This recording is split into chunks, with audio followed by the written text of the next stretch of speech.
Of all the poignant moments over the weekend, one that stood out for me was the chat on social media with regard to Willian. It was actually brought in to replace Emil Smith-Rowe in that game between Arsenal and Leeds United. And the reaction on social media was of revolt. No questioning the insistence of Arteta bringing in Willian on the pitch while Martinelli and Pepe were on the bench. Welcome to the show, The Nutmeg on Guardian TV. My name is Solomon Fowowe, and this is the Nutmeg Weekend Review Show. I hope you're all keeping safe, by the way. I hope you're social distancing, washing your hands, and using your face masks. Back to what I was talking about. There's a question that always keeps me going whenever I watch Arsenal fans, and also, that famed, chat on social media whenever Willian is brought into the field of play. How did things break down so badly? When he was signed from Chelsea last season, there was measured excitement, when he signed on the 3-year contract. Maybe some people questioned, the inflated wages that he was on, but still you knew you were getting an experienced player with some form of quality, proven quality in the Premier League. But now, whenever Willian's name is on the board for him to be brought into the field of play, there's a collective groan from every Arsenal fan across the world that why is Arteta bringing Willian onto the field of play?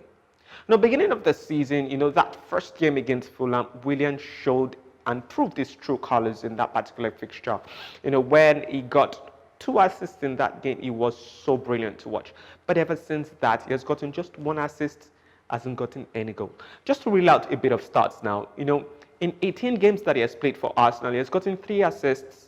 Yes, the 2 against Fulham, 1 against Southampton sometime later. And he has had 15 shots with only 2 on target and 0 goals. Okay, let's say with regards possession, obviously we know when he was at Chelsea, it was really huge when it comes to keeping possession, dribbling, creating things. But at Arsenal, he has been dispossessed 10 times with 20 unsuccessful touches. And with regards to the creativity front, he has had just 0.5 dribbles per game. This was not the Willian that was at Chelsea. And with key passes, just 1.1 key passes per game this season for Arsenal. It brings me to this question. What has happened to Willian? Well, he's a 32-year-old. Is it that he's past his prime right now? Is it that he's not just fitting in well into, what is required of him by Mikel Arteta? He's spoken in hushed tones about that, the fact that, it's a different system moving to Arsenal. But still, how did things devolve so fast for a player who was arguably one of Chelsea's best players then, that Chelsea actually went out of their way and wanted to offer him 2 extra years on his contract, but he was insisting on 3. That's why he came to Arsenal. But right now, there are several players ahead of him in the Arsenal squad. You have the likes of Emil Smith-Rowe, Bukayo Saka, and arguably even Pepe, maybe Martinelli too. But Arteta said he's going to keep working with him, looking to boost his confidence just to make sure that he gets to that sort of player that we know he is. But isn't it time for, Arsenal to cut their losses and move on from Willian, knowing that there are younger players and probably better players that are waiting in the wings for them to come into this Arsenal side? I'm sure a whole lot of Arsenal fans are more excited in watching, Martinelli on the field of play. Even Pepe, people are more excited to see Pepe on the field of play than to see, the big head Willian, come stifle things for the Arsenal attack. It's very, very difficult to see him play. Very, very painful to watch. There's just not so much creativity. There's no creativity whatsoever when Willian comes into that Arsenal side. Well, this is not some form of, disrespect to Willian, who has been a really, really wonderful player, in the Premier League so far. But at Arsenal, he has just not cut it.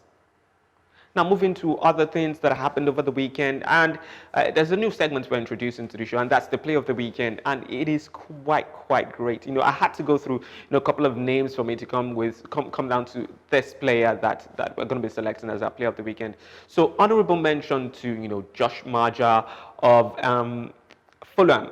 Who actually did quite brilliantly in that particular game. He got 2 goals in that match. To think that this was a player that was just brought in from Bordeaux, Nigerian by the way, and he getting those 2 goals, shocking Everton in that particular fixture. It tells you a whole lot about his quality. And also, another person is Ilkay Gundogan, who also got 2 goals in that particular game against Spurs. Wonderful game in that particular one. And Ilkay Gundogan himself has been really, really brilliant when it comes to, getting late into the box, scoring those goals. But the player of the weekend goes to Pierre-Emerick Aubameyang, who got a hat-trick in that particular game against Leeds United. Wonderful player. Went out 1 month and is back to scoring goals and doing what he loves to do best. And that's all we can take on the show today. I'm sure you really, really enjoyed things that we brought forth. And that burning question, should Arsenal move on from Willian? Thank you so much for watching once again. My name is Solomon Fowowe, and this has been the Nutmeg.